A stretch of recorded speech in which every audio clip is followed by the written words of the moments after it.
Je vous salue tous de notre exil forcé en Allemagne. Nous sommes dans l'attente de revenir en France, donc probablement le mercredi prochain. Donc, ce temps était une bénédiction aussi. C'était pas facile, mais c'était de l'autre côté aussi une bénédiction parce que nous avons pu profiter d'être à côté de nos parents, la maman de Sabine, à côté de mon papa, après le décès de ma maman. Donc, voilà, c'était aussi une bénédiction, malgré que c'était difficile, comme pour tout le monde. Donc, aujourd'hui, j'aimerais parler de la puissance de la parole de Dieu dans notre vie. Et parce que pendant ce temps de crise du COVID-19, nous sommes envahis par des nouvelles, des médias. Et ce n'est pas facile à faire le tri entre ce qui est vrai et ce qui est faux. Les membres de l'Église se connectent à l'Internet plus que jamais avant pour se nourrir spirituellement. Et, et actuellement, les messages et les prophéties qu'on trouve sur Internet poussent comme des champignons. Et ce n'est pas facile à faire le tri entre ce qui est bon et équilibré et ce qui est mauvais. Donc, à cause de cela, c'est important qu'on revienne toujours à nouveau à la parole de Dieu. Que la parole soit la première source de notre inspiration. Et c'est ça ce que le Seigneur m'a mis à cœur aujourd'hui. J'aimerais en parler en trois points principaux aujourd'hui. Donc, d'abord, la puissance de la parole de Dieu dans notre vie quotidienne, dans notre vie personnelle, sur le plan quotidien. C'est donc en Matthieu 7, verset 24, nous lisons que c'est en écoutant les paroles de Jésus, en les mettant en pratique, notre vie sera bâtie sur le rocher. Et lorsque la tempête arrive, notre vie ne sera pas ébranlée. C'est important parce que dans ces temps de crise, il y a beaucoup de choses qui sont ébranlées. Et c'est important que nous veillons à ce que notre vie reste bâtie sur le rocher.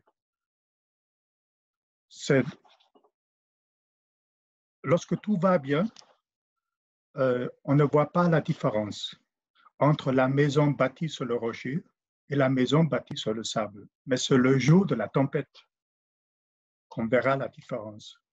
Et actuellement, c'est une période de tempête et il faut qu'on veille à ce qu'on qu'on revienne toujours à nouveau à cette première source de notre inspiration, la parole de Dieu. En Hébreux 4, verset 12, c'est écrit « La parole de Dieu est vivante et efficace ». Ce n'est pas une parole morte, c'est une parole vivante. Elle est pleine de vie. Il y a la vie de Dieu dans cette parole. Elle est efficace, elle est plus tranchante qu'une épée à deux tranchants. Elle pénètre jusqu'à séparer âme et esprit, jointure et moelle. Elle juge les sentiments et les pensées du cœur.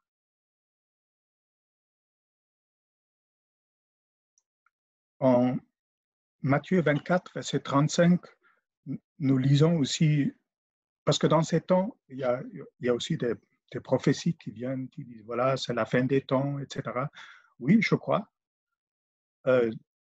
C'est un signe des fins des temps. Ce n'est pas la fin. C'est un signe qu'on avance à grands pas vers la fin de toute chose. J'en suis convaincu. Mais ce n'est pas encore la fin. Je crois qu'il y a encore une grande moisson qui nous attend. Une grande moisson en France et en Europe.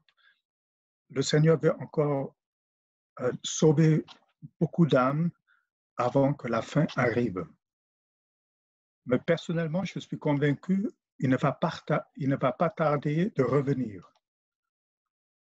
Mais en Matthieu 24, verset 35, c'est écrit, Jésus lui dit, le ciel et la terre passeront, mais mes paroles ne passeront jamais. Donc, actuellement, avec la situation, il y a beaucoup de choses auxquelles on s'est confié auparavant. Ces choses sont en train de s'écrouler.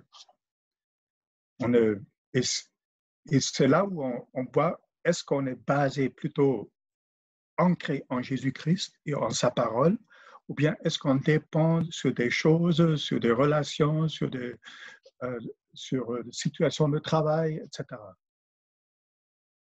Donc, j'aimerais donner un témoignage de cette puissance de la parole de Dieu dans notre vie. Lorsque j'avais 23 ans, le Seigneur m'a appris une leçon qui m'a servi depuis lors pour toute ma vie. Donc, j'avais 23 ans, je voyageais par autostop au travers les États-Unis, plus de 10 000 kilomètres, pour aller en Amérique du Sud. Et j'avais juste mon sac à dos et je campais au dehors avec mon sac de couchage.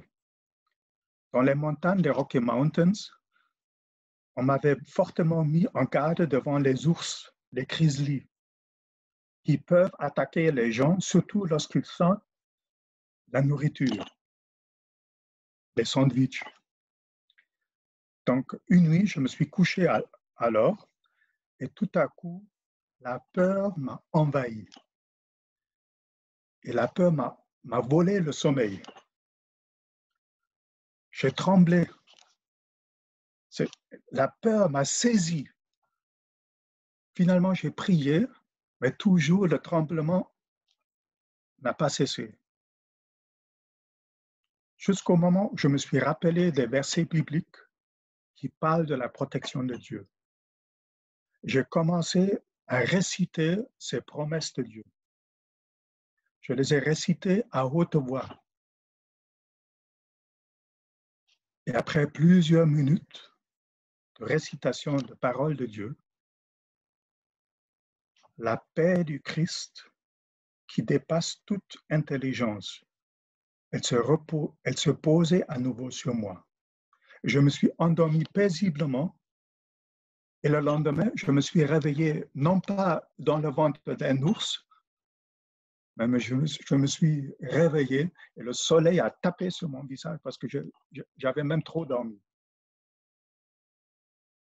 Donc, aucun mal m'est arrivé. Et cette leçon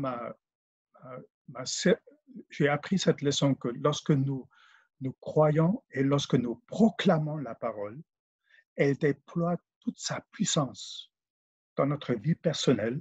Et Dieu, parce qu'il y a aussi la créativité de Dieu dans sa parole. Lorsque Dieu a créé ce monde, il a parlé et le monde a existé. Il a parlé en existence. Même lorsqu'il t'a créé, toi et moi, nous sommes une pensée géniale du Seigneur. Il a dit que Denis soit et Denis fut. Donc, c'est sûr,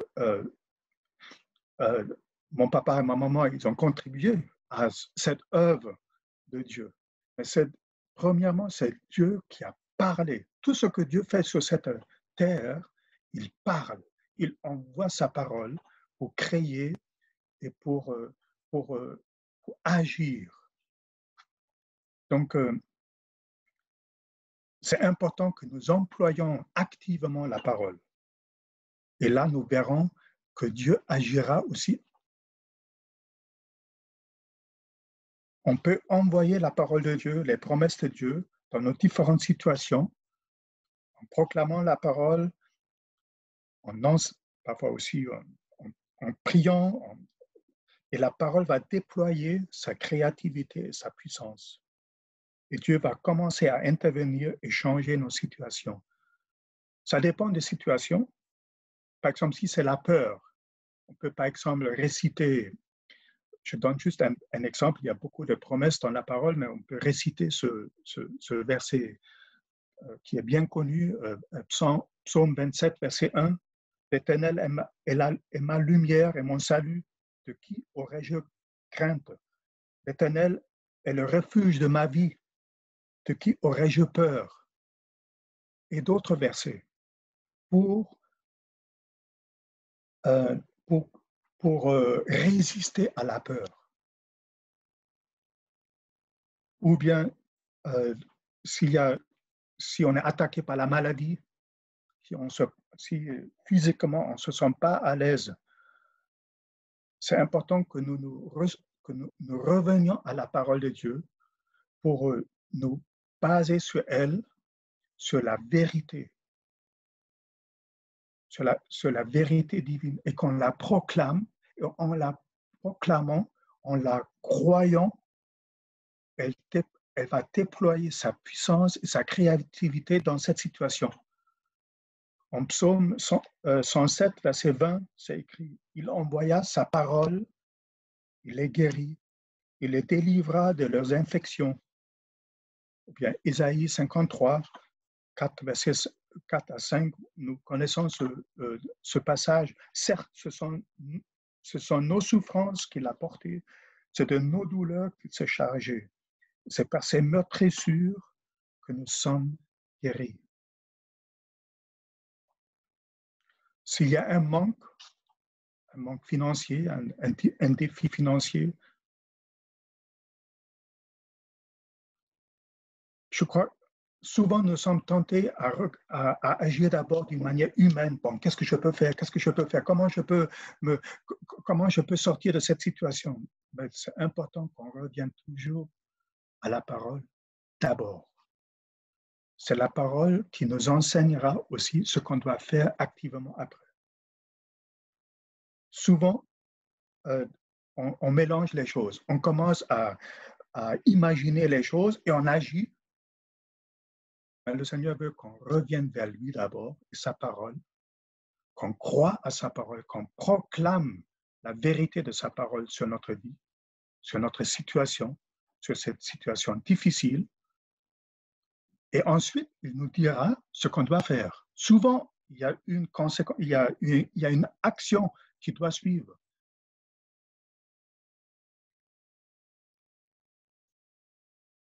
C'est important aussi, lorsque nous proclamons la parole, lorsque nous lisons, lorsque nous proclamons la parole, il faut que la parole soit associée, qu'elle soit reçue par la foi. Donc, qu'elle soit associée à notre foi. Donc, lorsqu'on est dans la détresse, lorsqu'on est dans la peur, parfois on commence à parler la parole, à proclamer la parole, et la peur est toujours là, jusqu'au moment où la parole elle-même, elle produit à nouveau la foi. En Hébreux 4, verset 2, nous lisons, « Mais la parole, bon, on parle du peuple Israël, Hébreux 4, verset 2, « Mais la parole qu'ils avaient écoutée ne leur servit de rien, parce qu'ils l'entendirent, parce que ceux qui l'entendirent ne recevaient, attendez, ne la reçurent pas avec foi. » Voilà. Ils ne l'ont pas reçu avec foi. Par exemple, hier, dans les derniers jours, j'étais confronté à un conflit relationnel et ça m'a beaucoup touché, beaucoup perturbé. Et c'est hier soir, je suis revenu à la parole de Dieu, commencé à proclamer la parole de Dieu. Je suis revenu au Seigneur pour lui dire toute cette situation où je ne voyais pas une solution. Je commençais à proclamer la parole. Et le conflit n'est pas encore complètement fini. La paix du Seigneur est revenue. Je vois que Dieu commence à agir pour donner une solution. Parfois, c'est spontané, une solution spontanée. Parfois, c'est une solution progressive, une intervention progressive du Seigneur. Donc, la première partie de mon partage, c'était la puissance de la parole de Dieu dans notre vie personnelle. Le, le deuxième point de mon partage, je veux parler de la puissance de la parole de Dieu dans notre entourage, dans notre ville, à Guebwiller, dans notre nation, la France. J'ai trouvé deux beaux exemples dans la Bible, deux villes qui ont été touchées et transformées par la puissance de la parole de Dieu. Le premier exemple se trouve à Jérusalem. Nous lisons en Actes 6, verset 7. La parole de Dieu se répandait toujours plus. Le nombre de disciples s'accroissait beaucoup à Jérusalem et même de nombreux chefs religieux obéissaient à la foi. Donc à Jérusalem, la parole de Dieu s'est répandue toujours plus. Qu'est-ce qui se passait avant? Donc j'ai lu le texte avant ce passage. Nous lisons en Actes 5, verset 42. Nous lisons « Chaque jour, dans la cour du temple ou dans les maisons particulières, il continuait à enseigner et à annoncer la bonne nouvelle que le Messie, c'était Jésus. » Donc, ce n'est pas seulement le dimanche, ce n'est pas seulement une fois par semaine, non, chaque jour, ils ont continué à enseigner et à annoncer la bonne nouvelle que le Messie, c'était Jésus. Et ensuite, en Acte 6, versets 1 à 6, on nous rapporte le choix des premiers diacres de l'Église. Et en verset 2, Acte 6, verset 2, nous lisons « Les 12 apôtres convoquèrent la multitude des disciples et dirent « Il n'est pas convenable que nous laissions la parole de Dieu pour servir aux tables. C'est pourquoi, frères, choisissez parmi vous 7 hommes. »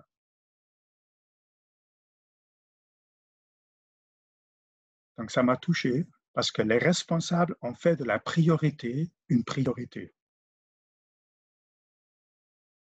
Lorsque nous donnons plus de place à la parole de Dieu dans notre vie personnelle, et lorsque nous prenons plus de temps pour proclamer et enseigner la parole autour de nous, Dieu agira davantage dans notre ville et dans notre nation. J'ai commencé à réfléchir comment nous pouvons le faire chez nous à Villefranche, comment nous pouvons annoncer, proclamer la parole davantage pour que la puissance de la parole de Dieu se déploie de plus en plus dans la région du Beaujolais, dans notre ville, dans notre immeuble où nous habitons. Le deuxième texte parle de l'Église à Éphèse. C'est en Acte 19, verset 20, nous lisons « C'est ainsi que la parole du Seigneur se répandait de plus en plus grâce à la puissance du Seigneur. » Dans l'histoire, les historiens nous disent combien de fois l'Évangile a bouleversé la ville de Jérusalem, combien de fois l'Évangile de Jésus-Christ a bouleversé Éphèse et toute la région d'Éphèse, de l'Asie mineure, de la Turquie aujourd'hui. J'ai étudié et j'ai trouvé juste dans les versets avant, dans les versets 9 à 12, donc Acte 19, versets 9 à 12, Paul se sépara d'eux et prit à part les disciples et qu'il continua d'enseigner tous les jours dans l'école d'un nommé Tyrannus. Cela dura 2 ans, si bien que tous les habitants de la province d'Asie, tant juifs que grecs, entendirent la parole du Seigneur. Dieu faisait des miracles extraordinaires par les mains de Paul. On allait jusqu'à prendre des mouchoirs ou du linge qu'il avait touché pour les appliquer aux malades.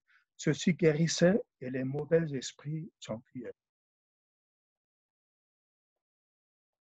Tout s'est passé parce qu'ils ont abondamment semé la parole, abondamment annoncé, proclamé, enseigné la parole, tous les jours, pendant 2 ans.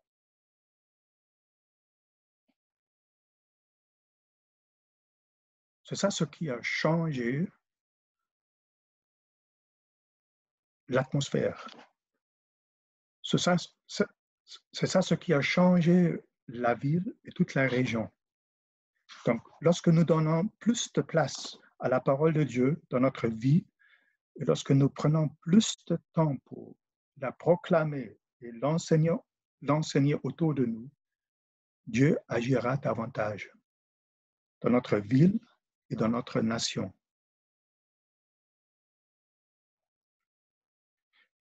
Je veux juste ajouter, ça commence d'abord dans notre vie personnelle, mais ensuite, ça doit continuer dans notre entourage, dans notre quartier, dans notre ville et dans notre nation. Et parfois, ce n'est pas... bon, ici, nous lisons qu'ils ont annoncé, ils ont prêché, ils ont enseigné. Mais je crois aussi, la louange et l'adoration est tellement importante, surtout lorsque nous chantons les paroles du Seigneur. Je ne sais pas si vous avez remarqué, mais parfois on voit une nette différence d'onction sur les chants d'adoration qui sont directement tirés de la parole, et des chants qui viennent plutôt, voilà. Parfois, il y a une puissance spéciale sur la parole de Dieu chantée. Et lorsque nous la chantons, nous la proclamons dans le monde invisible. Et Dieu va agir à travers sa parole.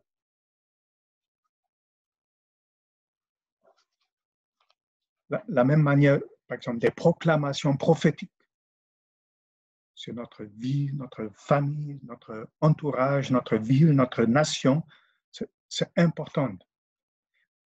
Voilà. J'aimerais donner un témoignage. Vous savez que le Seigneur nous avait envoyés en Afrique pour le servir dans des nations musulmanes. Et nous étions, par exemple, dans plusieurs pays, mais par exemple, en Guinée-Conakry, il y avait des églises que dans 20% des villes du pays, lorsque nous sommes arrivés. Et les chrétiens, ils avaient peur, ils étaient intimidés à cause des persécutions. Et le Seigneur nous a dirigés à l'époque à former les chrétiens guinéens dans la parole de Dieu. Donc, nous avons créé des centres de formation biblique, d'abord dans la capitale, après dans plusieurs régions du pays, pour plusieurs ethnies du pays.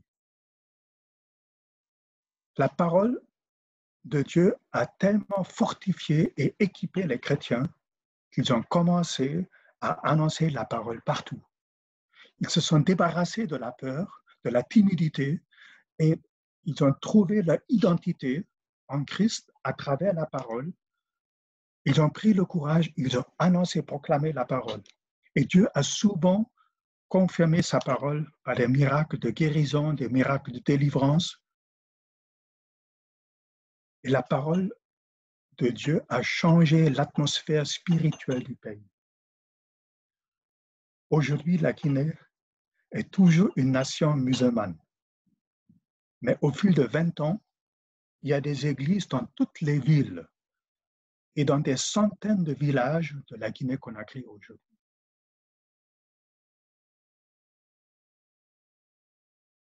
Donc, je réfléchis comment nous pouvons le faire en France. Comment nous pouvons proclamer davantage la parole pour que la parole travaille ce que Dieu veut faire dans notre nation et parmi notre peuple. Donc, le troisième point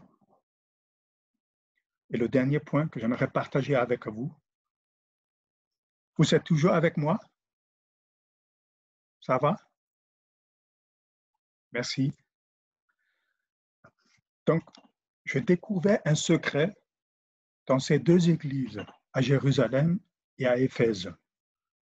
J'ai été interpellé par cette question, où est-ce que se sont réunis?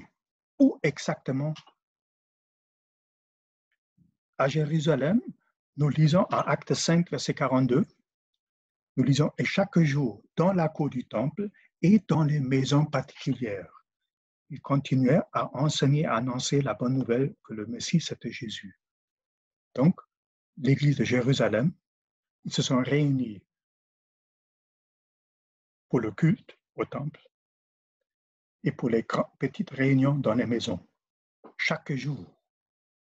À Éphèse aussi, nous lisons à Acte 20, verset 20, les paroles de l'apôtre Paul. « Vous savez aussi que, sans rien vous cacher, je vous ai annoncé et enseigné tout ce qui pouvait vous être utile, soit publiquement, soit dans vos maisons. » Là, nous voyons encore le même principe.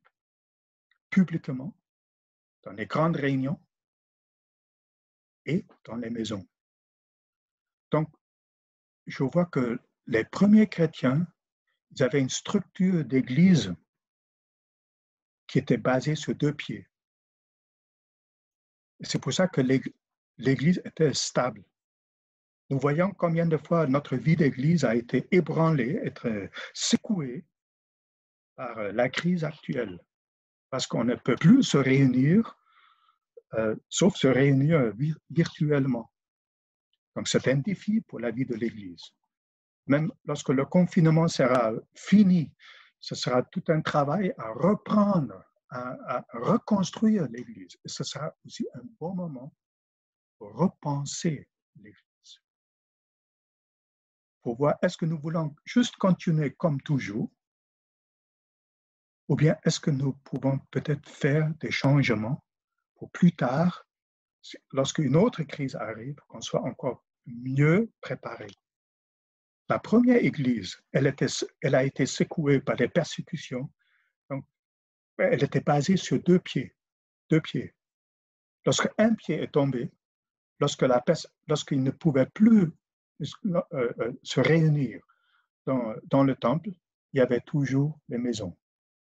Nous étions en Algérie et on a passé par beaucoup de menaces, beaucoup de persécutions, mais le gouvernement n'a pas réussi à réellement contrôler les réunions qui se sont passées dans les maisons. Je crois que c'est un principe à lequel nous devons revenir. Peut-être d'une manière beaucoup plus moderne, plus adaptée à notre temps aujourd'hui, mais je crois que nous devons revenir à ce principe des 2 pieds, des réunions ensemble pour vivre la famille de Dieu, pour vivre la présence de Dieu. C'est important, parce que c'est possible, c'est important, mais de l'autre côté aussi, de nous réunir en petits groupes. Le suivi de chaque membre de l'Église est beaucoup plus facile lorsque nous sommes organisés en petits groupes. Une fois que l'Église dépasse 50 ou bien 100 personnes, c'est difficile à vraiment s'occuper de chacun personnellement, à moins que chacun soit intégré dans un petit groupe où on prend soin de lui.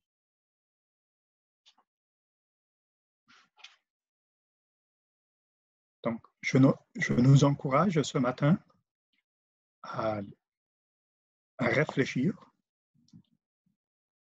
et à voir qu'est-ce qu'on peut apprendre des premiers chrétiens, aussi de leur structure d'église, pour favoriser la proclamation, je ne sais pas comment on dit en français, pour semer davantage la parole de Dieu dans la terre de la France, parmi le peuple. Je crois que les premiers chrétiens ne l'ont pas fait une fois par semaine. Ils l'ont fait tous les jours, tous les 7 jours. Parce qu'il y avait le grand culte et il y avait les maisons.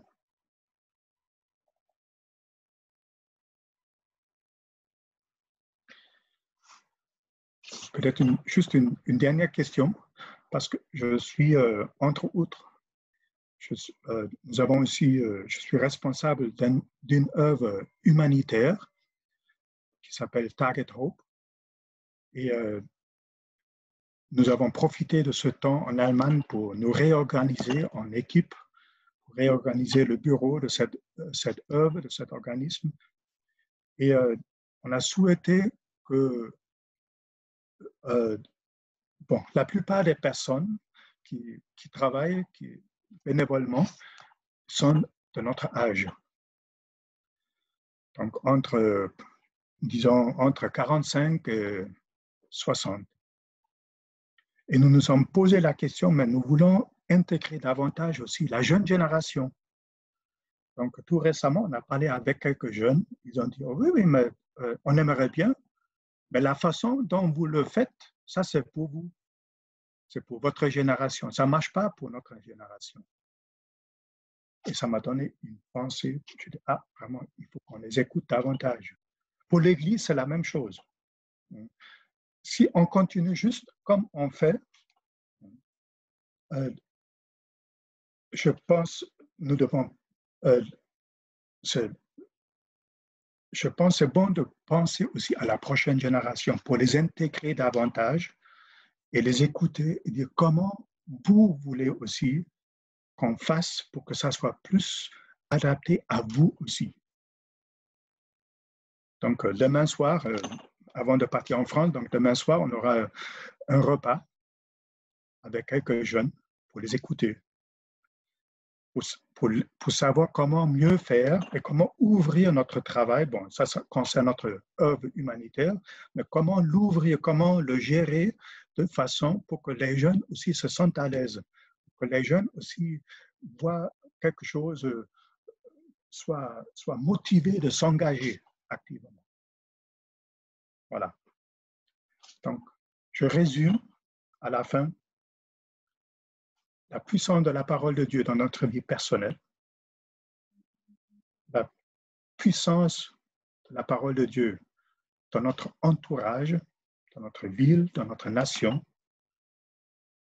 Et troisièmement aussi, pour favoriser que la puissance de Dieu soit, la puissance de la parole de Dieu soit répandue aussi dans notre Église, c'est important que nous revoyions aussi notre manière de faire de notre Église.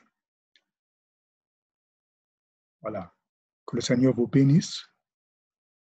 Et j'ai hâte de revenir à Guebwiller, de vous revoir en personne, moi et Sabine. Oui, alors simplement, je voulais partager, on se retrouve régulièrement avec une petite équipe d'intercesseurs. Et puis, la dernière fois qu'on s'est retrouvés, on m'a dit, mais écoute, ce que tu nous partages, ça serait bien que tu le partages à tous. Donc aujourd'hui, je ne vais pas aller trop loin, simplement une petite introduction et puis j'irai plus loin la prochaine fois. En tout cas, merci Achim pour cette vision vraiment locale que tu nous as donnée. Et simplement, je voudrais vous rendre attentif sur la vision de Dieu qui est générale, mondiale, et ensuite les zooms où on est dans nos propres situations, comme Denis l'a bien dit en introduction. Et moi, ce qui m'a énormément touchée il y a déjà des années en arrière, c'est June Lewis, pour ceux qui la connaissent. Donc, c'était le début de notre vie chrétienne. Et elle nous disait toujours, nous sommes dans des temps particuliers. Alors, je crois que c'est vraiment important dans la vie dans laquelle nous sommes et dans les temps d'ébranlement que nous vivons, de réaliser ce que Dieu est en train de faire. Dieu est Seigneur. Le Seigneur règne et rien n'arrive sans qu'il le sache. Et au travers de ces ébranlements, je ne sais pas pour vous, mais en tout cas, comme l'a dit Achim, on a chacun été travaillé et le Seigneur travaille dans nos vies individuelles et il veut travailler ici dans notre vie collective. Et à l'époque, elle disait, nous avons vécu le temps des nations est en train de prendre fin. Et elle disait, c'est quoi le temps des nations? Elle disait, c'est quand le visage de Dieu est tourné vers les nations. Elle dit, mais tout doucement, le visage de Dieu va se tourner à nouveau vers Israël. Alors, qu'est-ce qui nous montre que nous sommes dans ce temps de la fin des nations, mais pas de la fin du monde? Pas du tout, absolument pas. C'est que justement, le Seigneur se tourne à nouveau vers Israël. Et ce que l'on a vu en particulier, c'est la création de l'État d'Israël en 1948. Et si vous voulez, ces dernières années, donc il y a maintenant, c'était en 2015, j'ai vraiment eu à cœur d'aller à une conférence de André Desbénès, c'était sur l'homme nouveau. Donc là, déjà, comprendre que l'homme nouveau, c'est des chrétiens et juifs ensemble que le Seigneur lève. Ensuite, j'ai eu à cœur d'aller à Bâle où j'ai entendu Harald Ecker. Et là, Harald parlait de la bénédiction des nations. Les nations sont nées dans la bénédiction d'Abraham. Et il y a vraiment ce plan, donc c'est dans Hébreux 12, où il est dit qu'au travers d'Abraham, les nations seraient bénies et que ceux qui bénissent Israël seraient bénis et ceux qui traiteraient Israël avec légèreté seraient maudits.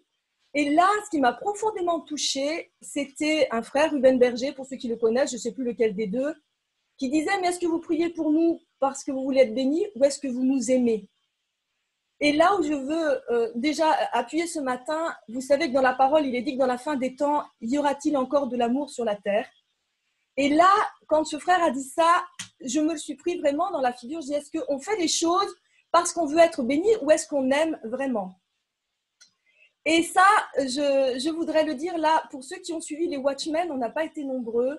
Donc les Watchmen, c'est l'église au niveau des nations qui se retrouvent et il y a eu encore une retrouvaille de différents leaders. Donc il y avait Bill Johnson, il y avait Instrater de Jérusalem, il y avait Mike Bickle, il y avait un frère de Chine que je ne connaissais pas et le cinquième, et puis David Demian qui est à l'origine bien sûr. Et tout ce qui a été dit pendant ces 3 heures, ça parlait vraiment de cet amour les uns pour les autres, la culture de l'honneur. Et ce qui m'a profondément bouleversée, c'est de voir M. Instrater dire à David Demian, qui est moitié égyptien et moitié arabe, lui dire « David, c'est par vous les Arabes qu'on a pu apprendre la dimension de la famille. Moi, je suis arrivée en Israël il y a 30 ans, j'arrivais des États-Unis. Et là, on pouvait voir ce cœur de Dieu, de cet homme nouveau que Dieu est en train de recréer et qui est basé sur l'amour, qui est basé sur la famille, comme Denis l'a dit en introduction, que nous ayons cette vision globale qu'alors que nous sommes rachetés, nous faisons partie de cette famille de Dieu, mais cette famille de Dieu qui est greffée avec le Dieu des cieux, avec celui qui a créé le ciel et la terre et qui revient. Et il a établi son plan en longue durée. Pour moi, en bonne française, quand j'ai été au Mexique, ce qui m'a profondément bouleversée, c'est de voir qu'il y avait des cycles de 500 ans, que Dieu régnait sur notre histoire, que l'histoire ne dépendait pas d'abord de nous, mais de Dieu et qu'il nous rendait participants dans l'histoire de Dieu. Donc ça, c'était vraiment très fort. Et ce dont je voulais vous parler, dans quel temps sommes-nous? Donc, je disais l'autre jour à mes amis intercesseurs que quand le confinement a démarré, oui, encore une chose, j'ai entendu Rania, qui est une arabe d'Israël, qui est dans un petit patelin de la Nativité, à Nazareth.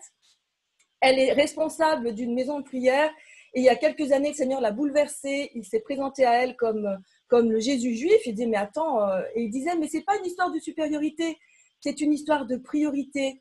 C'est ma priorité maintenant, c'est que le peuple juif revienne à moi et me connaisse. D'ailleurs, tout à l'heure, vous l'avez peut-être vu, j'avais mon drapeau d'Israël parce qu'il est là.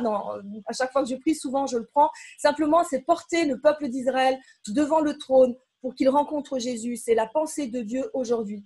Et si vous voulez, quand le Covid a commencé, tout a été focalisé par rapport au Covid. Et j'ai vraiment entendu du Seigneur, attention, mes yeux sont tournés vers Israël. N'oubliez pas de prier pour Israël. Et ce qui fait que j'ai continué aussi encore à prier pour Israël. Et je me dis, mais n'oublions pas, en tant qu'Église, l'ennemi veut nous écraser alors que Dieu est en train de faire des choses incroyables. Nous sommes dans des temps incroyables. L'ennemi veut nous isoler comme si nous étions orphelins, comme si nous étions chacun dans notre petit endroit. Et ce que je voudrais vous dire, qui pour moi est un moment crucial, nous étions avec Luc à San Remo l'année dernière. Pourquoi nous sommes allés à San Remo? Parce que Harald, il faisait une conférence et à l'époque, on ne comprenait vraiment pas ce qu'il voulait faire, mais on sait que le Seigneur a uni nos vies et donc on voulait être fidèles et le soutenir dans ce qu'il faisait. Et à San Remo, les amis, nous avons découvert quelque chose qui maintenant est en train de venir à la lumière, mais qui à l'époque, on a cherché même, Luc a cherché parce qu'on disait, mais c'est pas possible, on n'a jamais entendu dire ça. Eh bien, les accords de San Remo, je les notais pour vous dire de façon rapide. Et non, je regarde, je ne ferai pas plus que 10 minutes. Mince, ma feuille. Je l'ai noté tout à l'heure. Mince. C'est en fait les nations qui se sont rassemblées pour tout simplement répartir le royaume ottoman qui était immense. Donc, c'était la fin du protectorat. Ensuite, il y a eu le protectorat anglais. Et en fait, ils ont départagé la terre et ils ont donné une partie pour Israël, pour que dans la suite, si c'était possible, il y ait un État hébreu, un foyer juif qui puisse devenir un État. Et ils ont donné 21 autres bouts de terre pour les Arabes, pour que chacun puisse avoir leur État indépendant.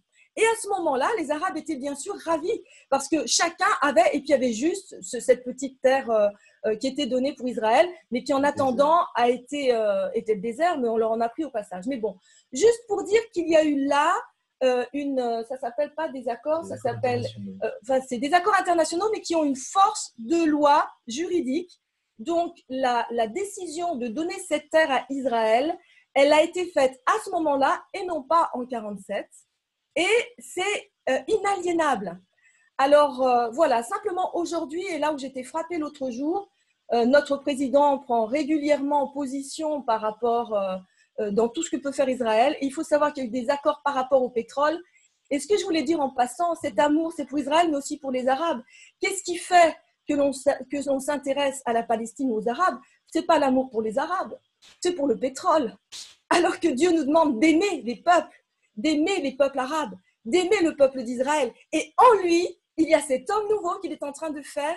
Et on le voit pour ceux qui suivent les conférences de l'ICCC chaque mercredi. Moi, je ne le fais pas, mais je sais que Anne et Marie-Christine, l'ambassade chrétienne internationale, il y a maintenant chaque mercredi jusqu'à la Pentecôte un temps de célébration de 15h à 17h. Et il y a à chaque fois donc des Israéliens, des Arabes, des gens des nations qui prennent la Sainte Seine ensemble, qui prient ensemble. Et on voit cet amour de Dieu qui est en train de se révéler au monde grâce au confinement et grâce aux nouvelles médias. Donc, simplement vous dire, nous sommes dans une période extraordinaire et on y reviendra plus loin la prochaine fois. Mais je veux vous dire, prions pour notre nation, prions pour Israël, prions pour notre gouvernement, qu'il ait des sages conseillers. Dieu n'a pas oublié la France. Et quand au début, je voyais notre président prendre de telles positions, la nuit, le Saint-Esprit m'a dit, ça n'est pas fini pour la France. On est dans ces temps où notre position vis-à-vis d'Israël va avoir des incidences sur l'ère qui vient. Il est dit que Dieu fait le tri entre les boucs et les brebis pour les nations. Et les nations, c'est par rapport à Israël. Vous savez, ces passages qui disent « Jérusalem sera comme une pierre d'achoppement », etc. Mais prions. Notre prière est efficace. On l'a vu avec le Covid, mais c'est valable aussi pour notre nation. Notre nation de France a une destinée glorieuse. Et on ne veut pas se fier à ce que nos yeux voient, mais on veut voir ce que Dieu fait dans la parole, comme l'a dit Hachim, et dans l'esprit. Et simplement, je veux vous encourager, nous avons un Dieu bon, nous avons un Dieu fidèle, comme l'a dit Alana, comme nous l'avons chanté.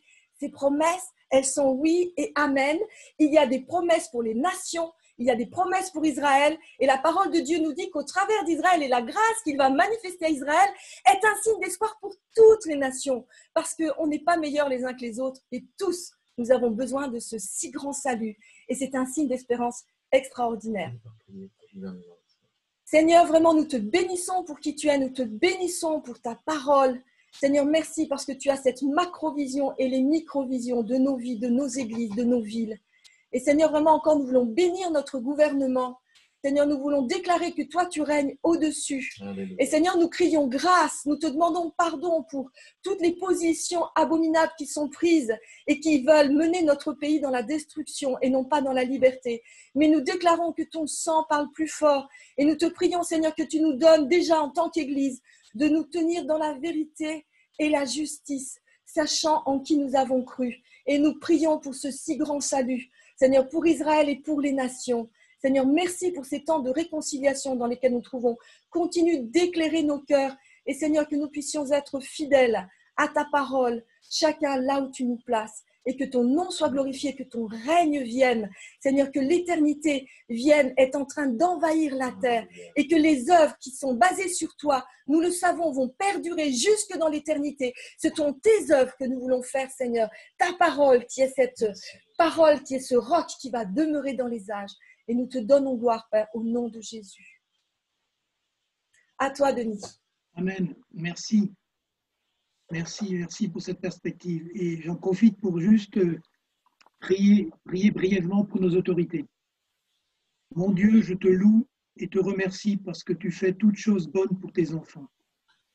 Je te prie pour tous les dirigeants de mon pays, de notre région, de notre ville.